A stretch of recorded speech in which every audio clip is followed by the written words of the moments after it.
So you found your dream home, your offer was accepted, and now it's time for the final step, the closing. But what actually happens during this closing process? And how can you avoid some costly mistakes? In this video, I'm going to break down each stage in the closing process, share some common pitfalls and what to watch out for, and give you tips to ensure a smooth transition into home ownership. Stick around because this moment is what you've ultimately been waiting for. Hey everyone, my name is Jack Bouvier with the Bouvier Real Estate Group here at eXp Realty.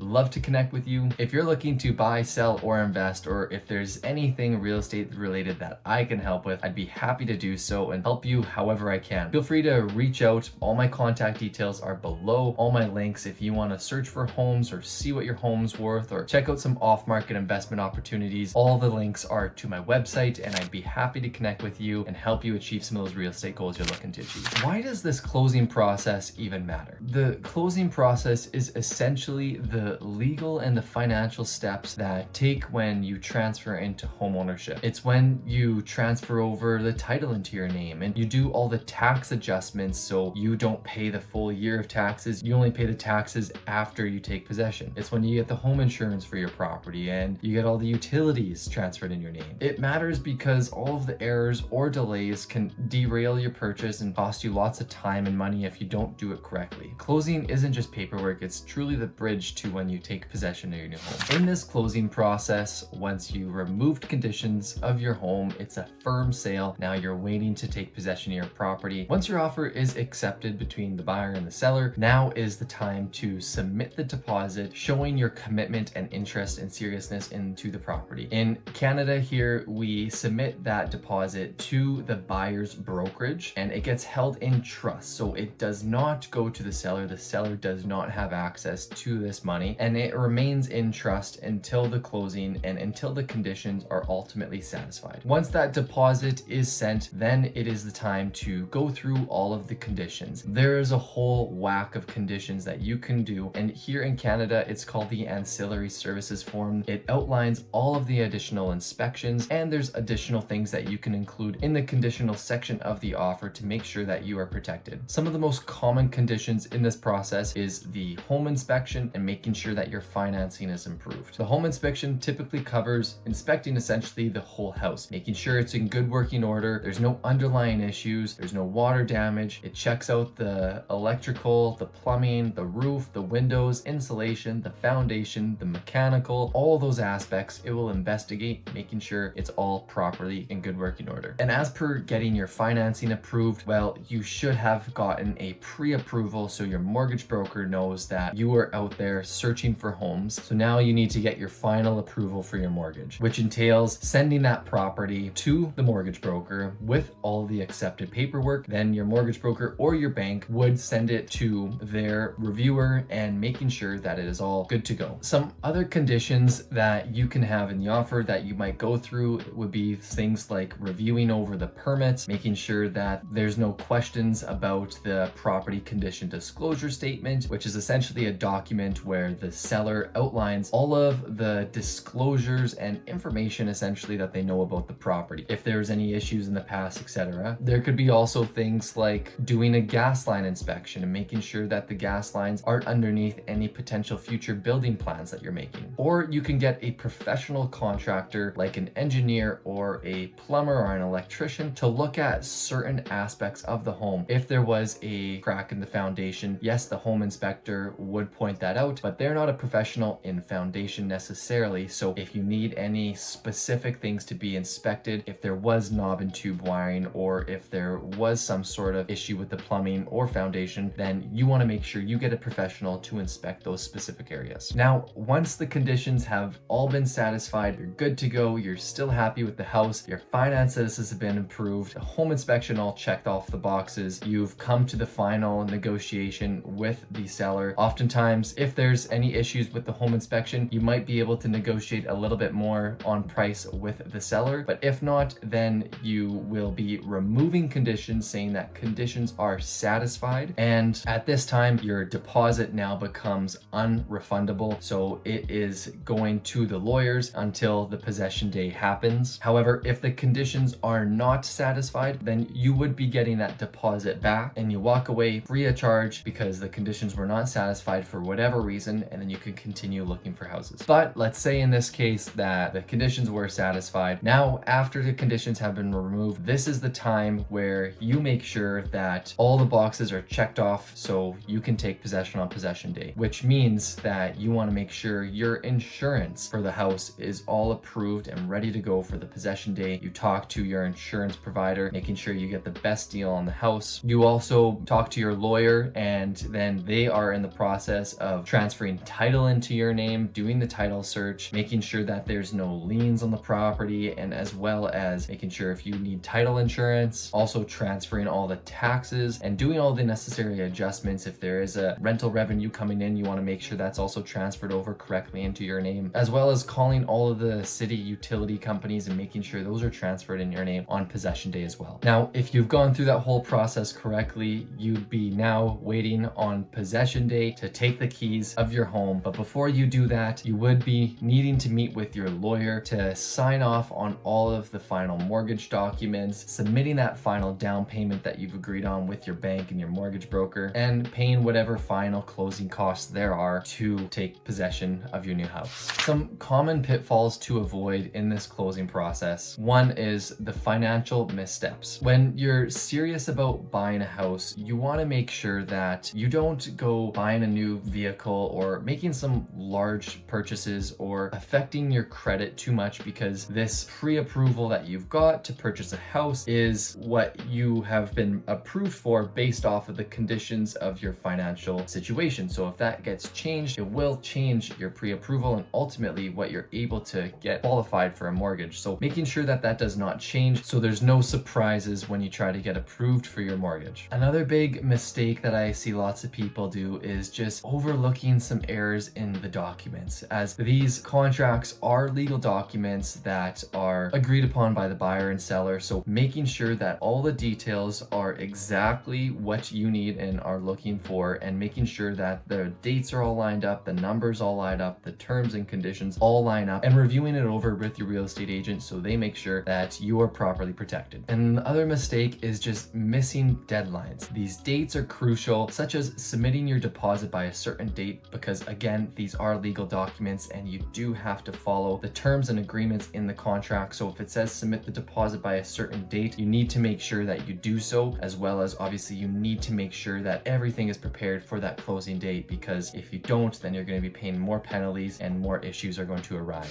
So some tips for a smooth closing would be to stay organized. Keep all your closing documents in a separate folder, all of the signed contracts in a separate folder, and all your financial information in a separate folder so you have everything ready to go when you need to. Also, make sure that you're communicating regularly with your team, your real estate agent, your mortgage broker, your lawyer, your accountant, so everyone knows what you're going through, what needs to be done, and how you can work as a team. Another thing is to review documents early. You want to make sure that all your questions are answered. There's no uncertainty with the contracts that you are signing, because again, these are legal documents that you are agreeing to, so making sure that they all make sense to you before you sign. And lastly, be ready for the closing costs, because at the end of the day, you do have to pay those closing costs to the lawyer and potentially any other fees. So have your funds ready and prepared so you don't have any delays when it comes to taking possession of your home. This closing process is truly the final milestone in your home buying journey, and with preparation and guidance, it can honestly be quite smooth and a very rewarding experience. By understanding each step and avoiding those common mistakes and working closely with your team, you're going to be ready to celebrate that moment you get the keys to your new home, and it's super